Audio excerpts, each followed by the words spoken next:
Hello everyone, welcome back to my channel Learn English with Pooja Nardia. I hope all of you are fine and well and enjoying the learning sessions, right? तो कल हमने जो topic किया था वो था determiners का। अब जो टॉपिक वो क्लास 10 बोर्ड के लिए था, आज जो टॉपिक मैं करवाने वाली हूँ वैसे तो वो स्टार्ट हो जाता है ग्रेड 5 से, लेकिन उसके जो मेरा मेजर फोकस है वो ग्रेड 10 के स्टूडेंट्स के लिए है, राइट? क्योंकि वो जो टॉपिक है वो ग्रेड 10 में आ रहा है राइटिंग स्किल्स में। तो यस, आज जो टॉपिक हम करने वाले हैं वो है राइटिंग स्किल्स से। ठीक है, तो आज हम जो टॉपिक करेंगे वो है हमारा राइटिंग स्किल का टॉपिक। ऑलरेडी बहुत सारी वीडियोस अपलोड हो चुकी हैं राइटिंग स्किल्स पे। जो ये वीडियो है ये भी राइटिंग स्किल्स के ही एक टॉपिक पर है। राइटिंग स्किल्स का जो टॉपिक आज हम करने वाले हैं वो है लेटर राइटिंग। लेटर राइटिंग का एक पार्ट जो है इनफॉर्मल लेटर। लेटर दो तरह के होते हैं, informal and formal. Informal letter जो होते हैं इसके बारे में मैं ऑलरेडी वीडियो अपलोड कर चुकी हूँ मेरे चैनल पर, तो आप वहां जाकर देख सकते हैं कि इनफॉर्मल लेटर का क्या फॉर्मेट होता है, किस तरह से हम लिखते हैं। वहां पे सैंपल भी है इसके। ये होते हैं हमारे पर्सनल लेटर, पर्सनल यूज के लिए। फॉर्मल लेटर होता है हमारा ऑफिशियल पर्पस के लिए। तो इसके लिए हमें एक प्रॉपर फॉर्मेट यूज करना पड़ता है। इसकी language up to the mark होनी चाहिए, कंटेंट इसका पॉइंट टू पॉइंट होना चाहिए, इसमें हम कुछ भी एक्स्ट्रा नहीं लिखते, राइट? तो फॉर्मल लेटर कराने का मेरा पर्पस बेसिकली ग्रेड 5 से स्टार्ट हो जाता है फॉर्मल लेटर, और 10th 12th हमें हायर लेवल कॉम्पिटिटिव एग्जाम्स में भी इसके फॉर्मेट के रिगार्डिंग क्वेश्चंस आते रहते हैं, राइट? पर जो मेरा पर्पस है वो अभी फॉर्मल लेटर फोकस है ग्रेड 10 पर। ग्रेड 10 के बोर्ड एग्जाम्स में ये टॉपिक आने वाला है फॉर्मल लेटर, ठीक है? तो सबसे पहले हम बात करेंगे टाइप्स ऑफ फॉर्मल लेटर, फिर बात करेंगे उसके फॉर्मेट की, और फिर मैं कुछ सैंपल्स दूंगी आपको जिससे आप देख सकते हैं कि कैसे किसी तरह से हम लोग लिखते हैं फॉर्मल लेटर को, राइट? तो सबसे पहले बात करेंगे हम फॉर्मल लेटर के टाइप्स की। सबसे पहले होते हैं कंप्लेन लेटर्स, ठीक है? हमें कोई भी कंप्लेन करनी है, कोई भी शिकायत करनी है तो हम फॉर्मल लेटर लिखते हैं। इंक्वायरी लेटर्स, हमें कोई भी इंक्वायरी करनी है, सपोज आपने पासपोर्ट के लिए अप्लाई किया था, अभी तक नहीं आया और आपको उसकी इंक्वायरी चाहिए, तो अभी आप क्या लिखेंगे? एक फॉर्मल लेटर लिखेंगे ऑफिशियल्स को, ऑफिसर्स को। लेटर फॉर प्लेसिंग और कैंसिलिंग द ऑर्डर, सपोज आपने स्कूल के लिए बुक्स ऑर्डर की हैं, आपको वो ऑर्डर कैंसिल करना है, या फिर स्पोर्ट्स किट के लिए ऑर्डर प्लेस करना है तो वो भी इसमें आता है, या कोई भी ऑर्डर प्लेस करना है। Letter to the editor, suppose हमें किसी भी न्यूज़पेपर के एडिटर को लेटर लिखना है, so that is also my formal letter. तो आई होप आपको टाइप क्लियर होंगे कि किस चार तरह के लेटर हैं जो हम लिखते हैं फॉर्मल के कैटेगरी में। अब मैं बात करती हूँ फॉर्मेट की, फॉर्मल लेटर की। अब हम बात करेंगे फॉर्मेट की, फॉर्मल लेटर की, ठीक है? सबसे पहले आता है सेंडर का एड्रेस। सपोज कि मैं लेटर भेज रही हूँ कोई भी, तो मेरा एड्रेस, उसके बाद डेट, जो भी डेट हमारी है जिस डेट पर हम लेटर लिख रहे हैं, फिर रिसीवर की पोस्ट और एड्रेस, मतलब रिसीवर किस पोस्ट पर है और क्या एड्रेस है उसका, ठीक है? फिर आता है हमारा सब्जेक्ट। सब्जेक्ट के बाद आती है सैल्यूटेशन। सैल्यूटेशन के बाद आती है बॉडी ऑफ द लेटर। फिर आता है कॉम्प्लीमेंट्री क्लोज, और फिर आता है सिग्नेचर, ठीक है? हम पूरा जो लेटर है वो लेफ्ट हैंड साइड पर लिखते हैं, राइट? लेटर हमारा पूरा लेफ्ट हैंड साइड पर जाता है। जहां जहां पर मैंने ये 1 2 3 4 पॉइंट्स लिखे हैं, you will leave one line after this. अब हम बात करेंगे कि इस फॉर्मेट में हम कैसे काम करते हैं, सेंडर का एड्रेस किस तरह से लिखा जाएगा, डेट किस तरह से लिखी जाती है, ठीक है? तो अब हम ये बात करेंगे। सबसे पहले बात करूंगी मैं सेंडर के एड्रेस की। Each part should be written in separate line. हर एड्रेस में डिफरेंट पार्ट्स होते हैं। पहले हाउस नंबर होता है, फिर अगर फ्लोर मेंशन है तो हम फ्लोर मेंशन करते हैं, फिर हम मेंशन करते हैं कि कहाँ पर है वो, है ना? सिटी, फिर स्टेट, फिर कंट्री, ऐसे मेंशन करते हैं हम। तो सबसे पहले सपोज कि मेरा हाउस एड्रेस है 4110, ठीक है? और ये है आपका, मान लीजिए कि हुड्डा में है, तो यहाँ पे 4110 और हुड्डा लिख दिया मैंने। फिर मैंने लिख दिया सेक्टर 24 है सपोज, तो ये अलग पार्ट में आएगा, ठीक है? सपोज ये पंचकुला है, तो ये सब अलग अलग पार्ट्स में आएंगे मेरे, ठीक है? तो ये मेरा पूरा एक एड्रेस है। हर पार्ट को मैं एक लाइन के बाद लिखूंगी। यहाँ पर हम लाइन नहीं छोड़ेंगे, पर इन सबको अलग अलग लाइन में लिखेंगे। हर पार्ट को हम अलग अलग लाइन में लिखेंगे, ठीक है? जैसे ये है, हो गया हाउस नंबर, हो गया, फिर कहाँ पर है, ये लोकेलिटी हो गई, फिर कौन सा सेक्टर है, फिर सॉरी पंखकुला लिख दिया मैंने, पंचकुला, राइट। और अगर सपोज ये आपका कहाँ पर है जगह, और फिर स्टेट, ठीक है। तो अब हम बात करेंगे, ठीक है। और अब हम बात करते हैं डेट की। डेट हम इस फॉर्मेट में लिखते हैं, जैसे सपोज आज 24 है तो 24 अप्रैल 2024। अब मैं अप्रैल को कभी भी APR नहीं लिखूंगी, ये रॉन्ग है। हम शॉर्ट नहीं लिखते। जनवरी के लिए जैन नहीं लिखेंगे, फेब्रुवरी के लिए फैब नहीं लिखेंगे, हम पूरा लिखेंगे। फिर कॉमा के बाद भी आप ये शॉर्ट फॉर्म सोचो ना कि मैं 2024 को 24 लिख दूं, तो no, this is wrong, you have to write full. आप पूरा लिखेंगे, ठीक है। तो ये दोनों चीज आई होप आपको क्लियर है कि जब सेंडर का एड्रेस लिखेंगे तो हर पार्ट को हम सेपरेट लाइन में लिखेंगे, फिर एक लाइन लीव करके हम जब डेट लिखेंगे तो डेट को हम इस फॉर्मेट में लिखेंगे, हम कोई भी एब्रीविएशन या शॉर्टकट नहीं यूज करेंगे, राइट। सो नेक्स्ट है रिसीवर्स पोस्ट एंड एड्रेस, ठीक है। तो पहले हम ऑफिशियल लिखेंगे। हर ऑफिशियल लेटर किसी एड्रेस होता है, किसी पोस्ट पर जो पर्सन है ऑफिसर उन्हें या ऑफिशियल को, ठीक है। फिर हम एड्रेस लिखेंगे। सपोज मैं एडिटर को लिख रही हूँ, सो द एडिटर, ठीक है।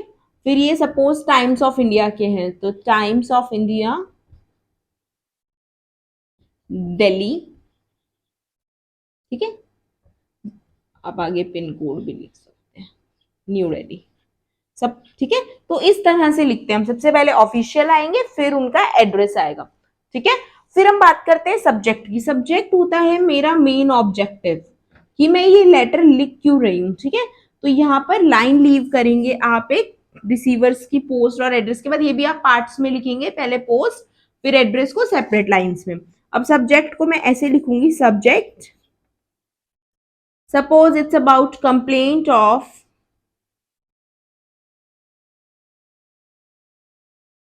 डैमेज्ड रेफ्रिजरेटर, ठीक है। आपने रेफ्रिजरेटर ऑर्डर किया था और वो डैमेज आया, फाइन। सो ये हो गया हमारा सब्जेक्ट और रिसीवर की post and address. So next है मेरा सैल्यूटेशन, इसको मैं ग्रीटिंग भी बोल सकती हूँ, ठीक है। अब क्या होगा, हमें जेंडर स्पेसिफाई होना बहुत जरूरी है। वो किसको एड्रेस कर रहा है, ठीक है। वो सर को मतलब मेल को एड्रेस कर रहा है या फीमेल को एड्रेस कर रहे हैं हम, ठीक है। ये अगर उसमें मेंशन है तो हमें बिल्कुल स्पेसिफाई रहना है। अगर फीमेल मेंशनड है तो हम मैम लिखेंगे, अगर मैडम लिखेंगे, और अगर मेल है तो सर लिखेंगे। सपोज क्वेश्चन में नहीं दिया वहां, तो हम दोनों लिखेंगे, सर मैडम, ठीक है। इसके आगे रिस्पेक्टेड आता है, रिस्पेक्टेड सर ऑब्लिक मैडम, कि वो जो भी जेंडर है, अगर हम स्पेसिफाई नहीं पता है, हमें स्पेसिफाई नहीं कर रहे हैं, तो दोनों में से जो भी है वो हमने स्लैश लगा दिया है, ठीक है। नेक्स्ट होती है हमारी बॉडी ऑफ द लेटर, जिसे हम कंटेंट भी बोलते हैं, कि क्या कंटेंट जाएगा। तो सबसे पहले जाएगा इंट्रोडक्टरी पैराग्राफ, जिसमें आप बताएंगे कि आप कौन है और आपका क्या पर्पज है लेटर लिखने का, ठीक है। फिर आप लिखेंगे इंफॉर्मेटिव पैराग्राफ, इंफॉर्मेशन देंगे आपकी उसके कॉजेज क्या है, जो भी प्रॉब्लम आप बता रहे हैं। सपोज आपने बताया कि स्ट्रीट लाइट्स खराब है आपकी लोकेलिटी में, तो सबसे पहले तो आप अपना नाम बताएंगे, अपनी कॉलोनी का नाम बताएंगे, फिर कंसर्न बताएंगे कि स्ट्रीट लाइट्स खराब है। अब उसके कॉजेज क्या है, कि प्रॉपर रिपेयरिंग नहीं होती, टाइमली सर्विस नहीं की जाती, जो बारिश की वजह से भी खराब हो जाती है, उनके ऊपर कवर नहीं है, कुछ ऐसा। और उसकी वजह से क्या क्या प्रॉब्लम्स फेस हो रही हैं, रात को बच्चे स्कूल जब ट्यूशन से आते हैं तो उनको डॉग बाइट कर लेते हैं, बच्चे गिर जाते हैं, अंधेरे से डरते हैं, लोग वॉक नहीं कर पा रहे हैं स्ट्रीट में, एक्सीडेंट्स हो रहे हैं। तो ये सब कॉजेज हैं। फिर कंक्लूडिंग पैराग्राफ होता है लास्ट, जिसमें आप अपनी होप बताएंगे, राइट, कि आप होप करते हैं कि जो भी ये प्रॉब्लम है इस पर एक्शन लिया जाएगा, इसको सॉर्ट किया जाएगा, जल्दी से इसको सॉल्व की जाएगी प्रॉब्लम, राइट। और आप एक होपफुल नोट पे कंक्लूड करते हैं इसको, ठीक है। इसके बाद क्या करते हैं, अब हम देखते हैं आगे। So next is complimentary closing. हम बहुत ही कर्टियस वे में, बहुत ही पोलाइट वे में एंड क्लोज करेंगे अपने लेटर को, ठीक है। अब हम जनरली क्या लिखते हैं, हम इसमें लिखते हैं yours faithfully, yours sincerely, yours obediently. Generally यही स्टेटमेंट्स यही लिखते हैं हम कॉम्प्लीमेंट्री क्लोजिंग हमारे फॉर्मल लेटर्स में, ठीक है। तो आपको इसमें दो बातें याद रखनी है। एक तो ये जो आपका योर्स है, ये पोजेसिव नहीं होना चाहिए एपिस्ट्रॉफी वाला, ये गलत है, तुम्हारा का हो जाता है ये, ठीक है। का के की होता है ना, इसका मतलब एपिस्ट्रॉफी इसका, तो ये का के की हो जाएगा, नहीं ये योर्स ही रहेगा, ठीक है। और ये जो हमारे सेकंड वर्ड है, ये एफ एस ओ, ये स्मॉल ही रहेंगे, do not right faithfully, capital नहीं लिखना है, सिंसियरली, ओबीडियंटली नहीं, ठीक है, ये गलत हो जाएगा, ये ना हमें स्मॉल ही रखना है, ठीक है। तो ये हमें स्मॉल ही रखना है जैसे मैंने मेंशन किया है, तो ये बिल्कुल करेक्ट वे है हमारा कॉम्प्लीमेंट्री क्लोजिंग का, ठीक है। अब मैं बात करती हूँ लास्ट स्टेप की, सिग्नेचर। सिग्नेचर में सेंडर्स नेम, आपका नाम आएगा, सपोज मैंने लिखा था ये लेटर, तो एंड में क्या आ जाएगा, योर सिंसियरली पूजा नारडिया, ठीक है। अब सपोज मैं एक रेजिडेंट हूं, हुड्डा की, तो मैंने ये लिख दिया।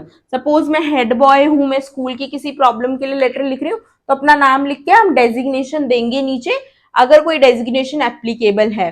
बहुत टाइम होता है क्वेश्चंस में हमें नाम दिए हुए होते हैं, जैसे you are Ankit oblique Ankita of this school and you have to write an application और you have to write a letter of complain या जो भी है। तो अगर आपको नाम दिए हैं तो जो मेल है वो मेल नेम लिखेंगे अपने लेटर में, फीमेल है तो फीमेल नेम यूज करेंगे, राइट।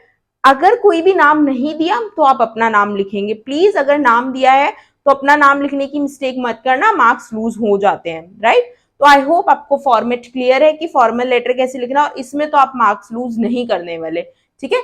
अगर फिर भी आपको कोई क्वेरी है तो आप कमेंट बॉक्स में मेंशन कर दीजिएगा। इस फॉर्मेट के बाद में कुछ सैंपल्स अटैच कर रही हूँ, चारों टाइप के एक एक, आप you can go through them. अब देख सकते हैं कि किस तरह से वो लेटर लिखे हैं और किस तरह से हम लिखते हैं फॉर्मल लेटर, ठीक है। आई होप आपको ये कॉन्सेप्ट क्लियर है। फॉर्मल लेटर के सैंपल देखिए इसके बाद।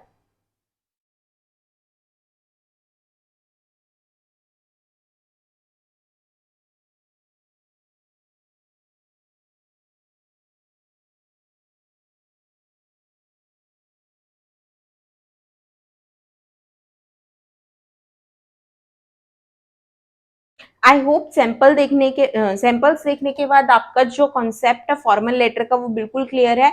आपको फॉर्मेट समझ आ गया है, रूल्स समझ आ गए हैं कि क्या क्या है, कहाँ पर क्या चीज अवॉइड करनी है, कहाँ क्या लगाना है, कैसे लगाना है। तो I hope formal letter is clear to you and now you'll be able to write it, appropriately. So thank you so much for watching this video. Wish you a nice day. Please like and subscribe the channel for more videos. Thank you.